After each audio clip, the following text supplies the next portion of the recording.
Alagang Amoso.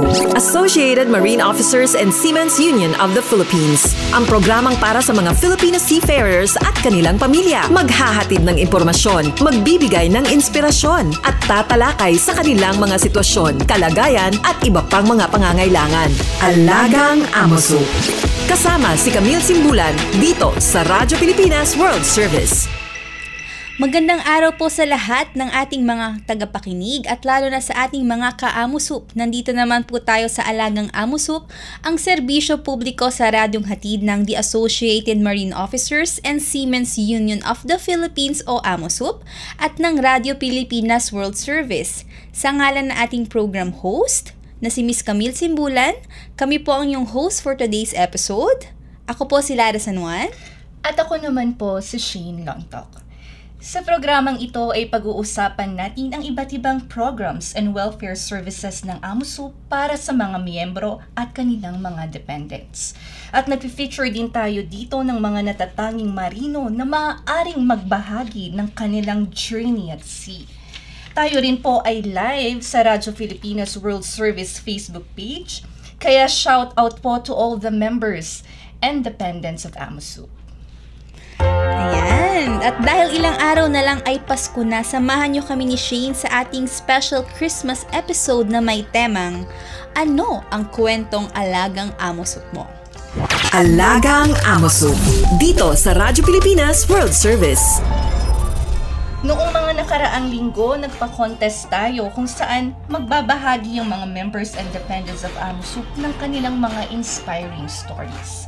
Kaya kami po ay namili ng 5 nakakaantig at makapagdamdaming kwento kung saan nakatulong ang union, hindi lamang sa mga mandaragat o ating mga seafarers, kundi pati na rin sa kanilang mga pamilya. Ating abangan kaya't manatiling nakatutok dito lamang sa ating programang Alagang Amusup.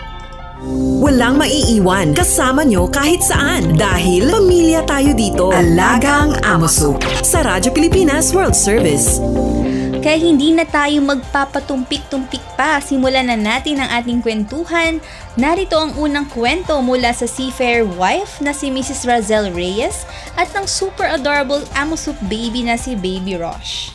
Good day everyone, I am Razel Reyes and she's Rosh Hashana Reyes, a dependent of Ronald Reyes, a member of Amusup. Anong kwentong alagang Amusup? Yung na-experience ko, yung na-experience namin ng anak ko bilang mga dependent. Last July 2023, I got pregnant in our first baby, which is Baby Rosh. So, bago sumampa yung asawa ko last October, he processed all the documents needed para kami maka-avail yung lahat ng benefits sa Amusup bilang mga dependents. So, in short, the time I am 3 months pregnant kay Baby Rosh. So, the Lord has been faithful since October 2023 hanggang March 2024. Yung Amusup Hospital dito sa Mandaue, inaalagaan kami ni baby while nasa tummy pa siya. I got free laboratories, free check-ups. So, they monitored me and the baby for our safety. So, hanggang sa nanganak ako last March 20. So, I am in a high risk during my pregnancy. So, because I am already 35 years old. So, in short, so, during my labor, so, hindi nag-ano si baby, hindi na siya nag-move. So, the Lord conducted, the doctors conducted the emergency cesarean section. So, for my safety and the safety of our baby. So, God has been faithful. So, naging maayos ang lahat na pagpanganak ko. So, isa sa mga pinagpasalamat ko kasi na-avail namin. Wala kaming binabayaran sa hospital. Lahat ng mga kikailanganin na mga medicine, wala as in, wala kaming binabayaran. So, thank you Amusop sa pag-aalaga. So, kung hindi, siguro kung sa ibang hospital kami ako nanganak, so babayaran namin is more or less 100 to 200,000. But thanks God at naging membro yung asawa ko sa Amusop. Kaya yun, safety ako, andito si baby healthy dahil kami alagang Amusop. So to God be the glory. Ayan, maraming salamat po Mrs. Reyes sa pagbabahagi ng inyong kwentong alagang Amusop. Tunay ngang ramdam ang malasakit ng Amusop hindi lamang sa mga mandaragat kundi mga dependents at pamilya ng ating mga miyembro. Kaya shout out po sa Amusop Siemens Hospital Cebu sa Mandawi City sa pag-aalaga po kay Mrs. Reyes at sa kanyang baby na si Baby Rosh. Ang susunod naman ay si Mr. Gamaliel de Romol na isang seafarer. Ating pakinggan ng kanyang kwentong alagang Amusop. Hello po, magandang araw sa inyong lahat. Ako pala si Gamaliel de Romol from Osami City.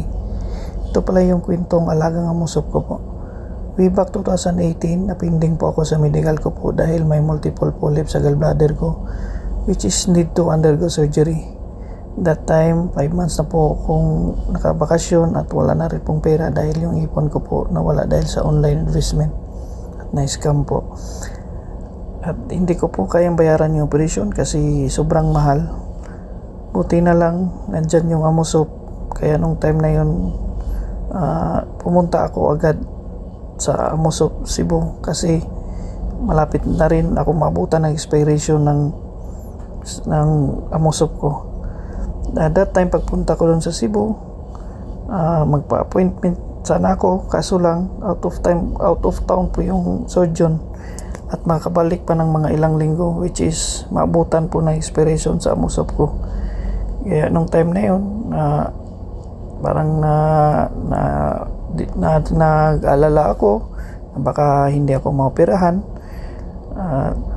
Puti na lang may nakapagsabi sa akin na yung staff doon na kung pwede pumunta ako doon sa HR or sa anong opisina yon na doon pa rin sa Amusop, sa hospital din, na kung pwede i-extend yung validity ko hanggang makabalik yung doktor. Kaya sa awa ng Diyos, dahil sa tulong din ng mga staff doon, naprobahan at na-extend po yung validity ng Amusop ko at hanggang pagbalik ng surgeon. Kaya malaking pasalamat din na naoperahan ako at naging successful naman lahat. Wala po akong binayaran kahit piso. At maganda din yung facility nila, malinis, yung mga staff doon, mababait, tutulungan ka talaga nila, hindi ka nila pababayaan. Kaya maraming salamat. Marami ding salamat sa Amusop at lalong-lalo na sa founder natin, sa mahal at sa ating mahal na si Captain Gregorio S. Oka. Dahil sa kanya natulungan ako na hanggang ngayon nakapagbarko pa rin. Kasi nung time na yun, pag hindi ako maoperahan, hindi na ako sasakay ulit ng barko kasi wala na hindi ko na kayang bayaran yung pag-opera eh. Kaya maraming salamat pati na rin sa mga staff, sa mga doktor, sa mga ibang branch ng Amusop. At sana marami pa pong matulungan na member at dependents nito. Advance Merry Christmas and Happy New Year po sa lahat, and God bless po. Maraming salamat po.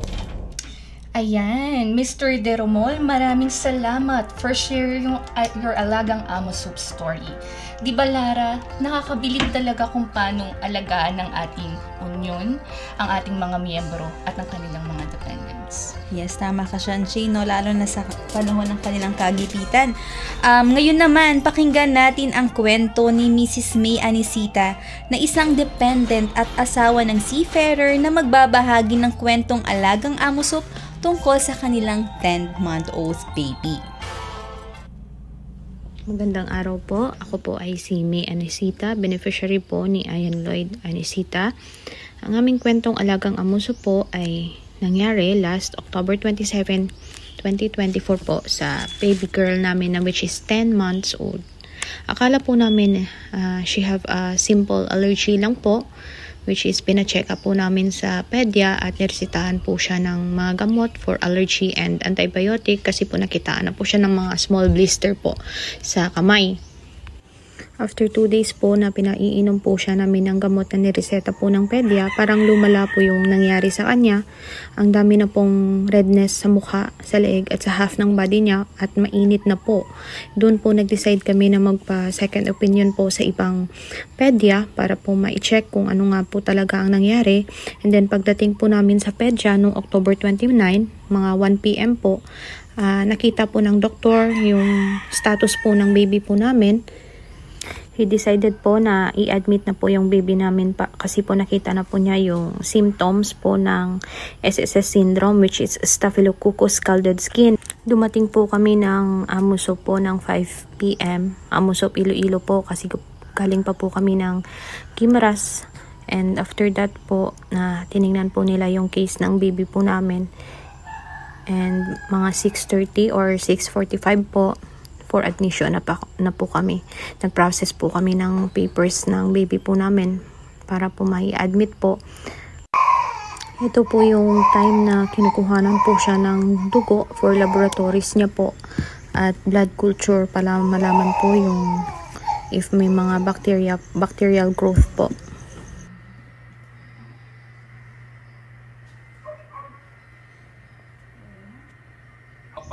Ito po yung mga clips at videos niya po sa mga kasunod na araw po na ina-admit po kami na makikita po yung development po ng itsura niya po mula nung pumasok po kami hanggang sa makalabas at maraming salamat po sa mga doktor at nurses po na oras-oras, araw-araw nagra-rounds po para lang po ma-check yung status niya na nagde-develop yung mga gamot na mga binibigay sa kanya ay unti-unti na pong nawawala yung mga scalded skins niya, nare-renew po ng bago at bumabalik po sa dati yung skin niya po.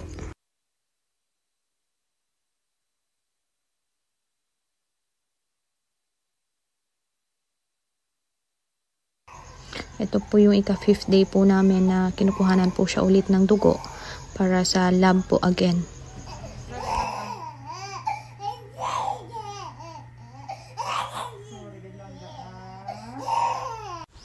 10 days po kaming inadmit po sa Amusop at ito po yung mga development po sa mukha niya po at unti-unti na pong nawawala yung mga scalded skin sa mukha niya and makikita na po na okay na po yung pakiramdam niya kasi medyo makulit na po.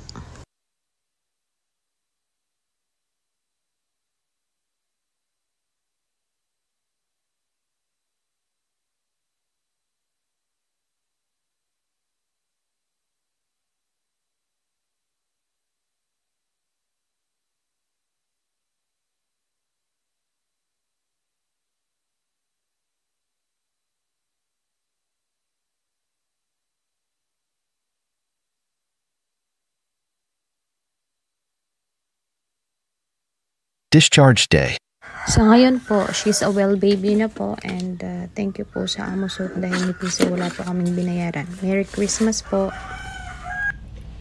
Ayan, kung mapapansin niyo po, kung kayo ay nanonood ngayon live sa ating Facebook page, pinapakita po ni Miss Anisita ang tuluyang paggaling ng kanyang anak. So kami po sa Amusop ay malugod na tuluyang pong paggaling ng anak. So shout out po at maraming salamat muli sa ating hospital staff, mga doctors po at nurses po at mga hospital staff ng Amusop Siemens Hospital Iloilo. Hello po!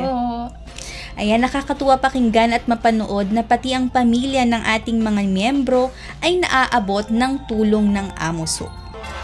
All aboard sa talakayan. Palalimin pa ang inyong kaalaman. Alagang Amusop. Dito sa Radyo Pilipinas World Service. Susunod, ibabahagi naman ng Team Doriaga family ang kanilang kwentong alagang Amusop. Ating pakinggan si Dean Maricor C. Loriaga. Isang mapagpalang araw sa ating lahat. Ito ang Alagang Amusok Christmas Radio Contest 2024. Merry Christmas from Seafarers family, from Captain Ben Loriaga, Dean Maricar Loriaga, and Ben Kit C. Loriaga.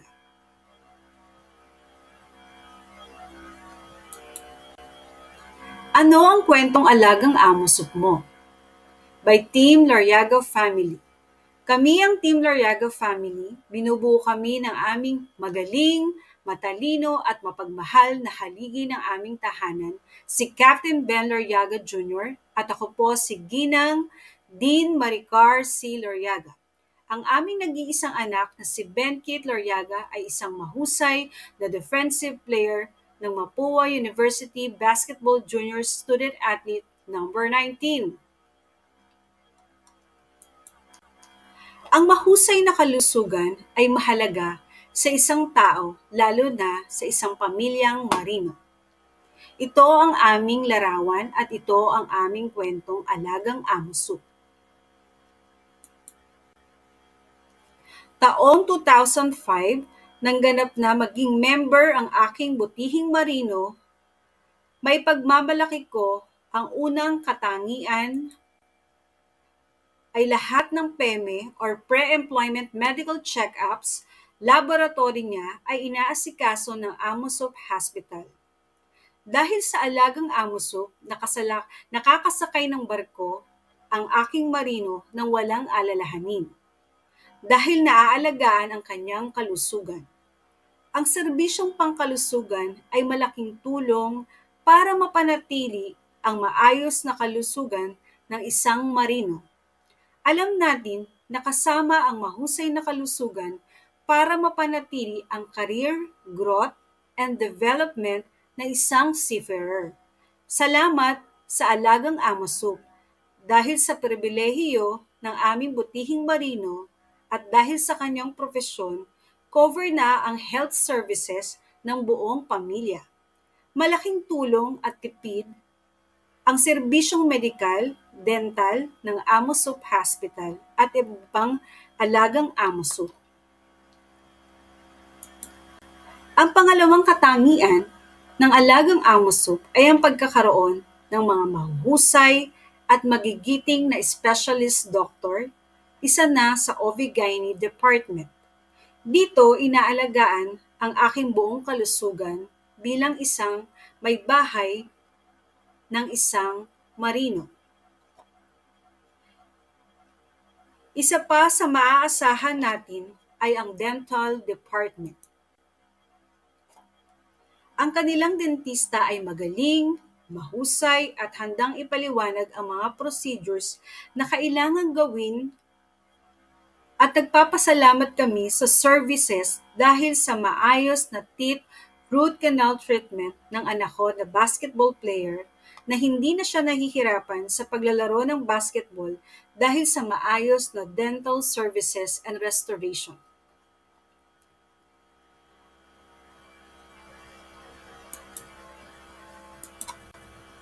At ang huling katangian ay ang mga namumuno ng mga tao na nagpapatakbo ng hospital services at iba pang sangay ng Amusok services, maganda, maayos na facilities, trained na staff na health workers, maayos na quality services, kaya naman patuloy na maraming seafarers family ang gustong maging members dahil sa advocacy na matulungan ang bawat pamilyang marino sa lahat ng aspeto ng buhay, sa kalusugan, sa matitirhan sa Maynila, sa mga trainings, at sa pag-iipon ng pera para sa darating na retirement, at ang mga kaalaman na mahahanap mo lamang sa organization ng Amusok.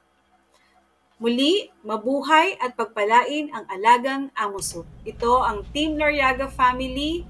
Maraming salamat and God bless everyone. Ating balikan ang tatlong katangian ng alagang amusok na ibinahagi ni Dean Loriaga. Unang katangian ay ang serbisyong pangkalusugan.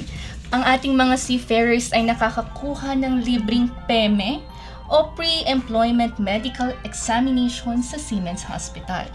At syempre, meron din tayong mga outpatient services. Tama, Shane. At may plus pa dyan. Andyan pa ang ating dental services para sa ating mga miyembro at dependents. Kung mapapansin nyo, nabanggit na po sa una ang serbisyong pangkalusugan. Na-emphasize din po ni Dean Loriaga ang kalusugan sa kababaihan o OB/GYN. Dahil isa sa mga kinakatuwa ng ating mga miyembro ay ang libreng panganganak ng kanilang asawa. Malaking tulong ito para sa kanila, pati na rin sa ating mga babaeng seafarers. Sumunod naman ay ang panghuli na pinasalamatan din po ni Dean Loriaga ay ang mga namumuno at union staff, hospital staff, dahil sa maganda, quality at maayos na facilities.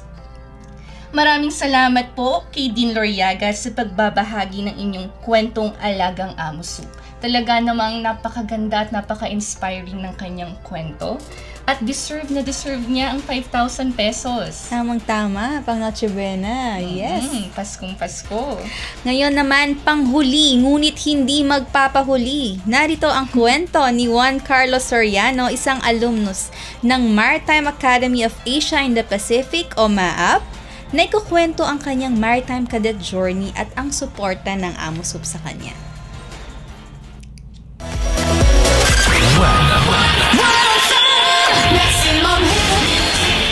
Magandang umaga sa inyong lahat. Magandang umaga Luzon, Visayas, Mindanao at saan mang lupalop o karagatan ng mundo. Ako po si Juan Carlos Soriano ng Kalakhang, Maynila. Isang karangalan na aking ibahagi ang aking #alagang Amusok. Bago pa man ako tuluyang pumasok noong kolehiyo sa akademya, naramdaman ko na ang alagang amusok. Sumalang kami sa libreng medikal para siguraduhin ang aming tiyak na kalusugan. Mababait na personnel, sistemadong pamamalakad at mapag-aruga na pagtulong. Habang nasa kolehiyo, ay ako'y nakaramdam ng sakit sa aking tuhod. Ngunit wala akong kaba at pag-aalala dahil alam kong may amusok na mag-aalaga sa akin. Libreng check-up, laboratory, physical therapy, gamot at marami pang iba. Ang lahat ng naging proseso sa aking pagpapagamot ay tiniyak ng amusok. Isang malaking tulong na hindi ko inaasahan bilang isang normal na individual. Lumipas ang panahon na ako ngayon isang ganap na seaman. Aking mas naintindihan at naunawaan ang pag-aalaga ng amusok. Ito ay higit pa sa benepisyo dahil ito ay isang misyon. Misyon na sinimulan ni Kapitan Oka. Aking laking tuwa na hindi lamang ako o ang mismong seaman ang sakop ng pagtulong nito. Kasama na dito ang bawat pamilya ng Pilipinong mandaragat. Ngunit para sa akin, ang alagang amusok ay hindi lamang sa kalusugan, ngunit sa karapatan din naming mga seaman. Sila ang bumoboses at tumatayo sa bawat isang Pilipinong mandaragat. Hangad nila ang pag-aalaga ng aming karapatan at paninindigan bilang malaking parte ng ekonomiya. Isang bagay na lubos kong pinagpapasalamat dahil pinagyayabong nito ang maritime industry. Amusok, salamat sa pag-aalaga na walang kapantay. Kabaro, may amusok na yayakap sa atin bilang marinong Pilipino.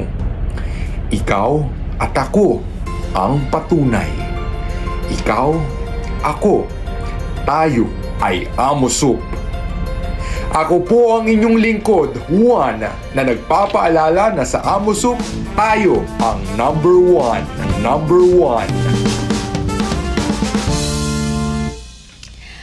Ayan, Shane, mukhang may papalit na sa atin bilang host dito sa Alagang Amo Soup. Talagang napakagaling naman talaga ni Juan Carlos. Tatakmaap yan, no?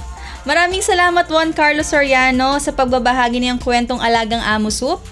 Magandang sinabi niya na hindi lamang alagang pangkalusugan, kundi sa karapatan din, Amo Soup bilang boses ng bawat Pilipinong mandaragat. Ayan po muli, congratulations to Mrs. Razel Reyes, Mr. Gamaliel de Romol, Mrs. May Anisita, at Dean Maricardo Riad, of course, and Mr. Juan Carlos Soriano. Kayo po ay makakatanggap ng email mula sa amin kung paano nyo matatanggap ang 5,000 pesos. Tamang-tama po pang Pasko at Noche Buena. Ang email subject po ay Alagang Amo Soup Christmas Radio Contest Winner. Kaya i-check nyo na po ang inyong mga emails. Walang maiiwan kasama nyo kahit saan dahil pamilya tayo dito. Alagang Amo Soup sa Radyo Pilipinas World Service. At para po sa ating mga miyembro at mga dependents, maaari po kayong tumawag sa ating Amo Soup Contact Center mula Lunes hanggang Biyernes. Magsisimula po ito ng alas 8 ng umaga hanggang alas 5 ng hapon. Ito po ang numero +632 8527 8491 hanggang 98. At maaari din po kayong tumawag gamit ang inyong mobile number para po sa Globe +63945 795 5345 at para naman po sa Smart +63920 437 1496. At of course, inaanyayahan namin kayong mag-like and follow sa Amo Soup Official Facebook page and Amo Soup Official Facebook group para po malaman nyo ang ating mga pa-contest, mga announcement at mga impormasyon po na ipopost po natin sa ating Facebook page. At para rin po sa mga YouTube videos, mag-like and subscribe na rin po kayo sa Amo Soup Official YouTube channel. At para po sa mas detalyadong benefits po nyo bilang isang miyembro, magbisita lamang po kayo sa www.amosoup.org. Tama, talaga namang napakasarap marinig ng mga kwento ng pag-asa at malasakit galing sa ating mga miyembro. Salamat po sa lahat ng ating miyembro na nagbahagi ng kanilang kwento ngayong araw na to. Talagang naipakita ninyo kung paano pinapahalagahan ng Amo Soup ang inyong mga pamilya. At para sa lahat ng tagapakinig, sana ay naging inspirasyon sa inyo ang lahat ng kwento at ang episode natin ngayon. Kaya naman maraming salamat po sa inyong pagsubaybay. Salamat po sa mga kasama natin sa Radyo Pilipinas, Susan Aison, Erwin Paniano, Milo Dionela, J. Arevalo at Jerome Toledo. At sa ating mga tagapakinig, mga ka-Amo Soup at sa ating mga kababayan abroad na nakikinig sa iba't ibang sulok ng mundo, maraming salamat sa inyong pagsusumikap at sakripisyo para sa inyong mga pamilya at para sa ating bayan. Ingat po kayo palagi at tandaan na kahit nasaan man kayo, may mga organisasyon katulad ng Amo Soup at tao na laging handang tumulong at sumuporta sa inyo. Muli kami ay bumabati ng maligayang Pasko at manigong bagong taon. Salamat sa inyong pakikinig. Sa ngalan po ni Miss Camille Simbulan, ako po si Lara San Juan. At ako po si Shane Lontok at ito ang Alagang Amo Soup. All aboard sa talakayan. Palalimin pa ang inyong kaalaman. Alagang Amo Soup dito sa Radyo Pilipinas World Service.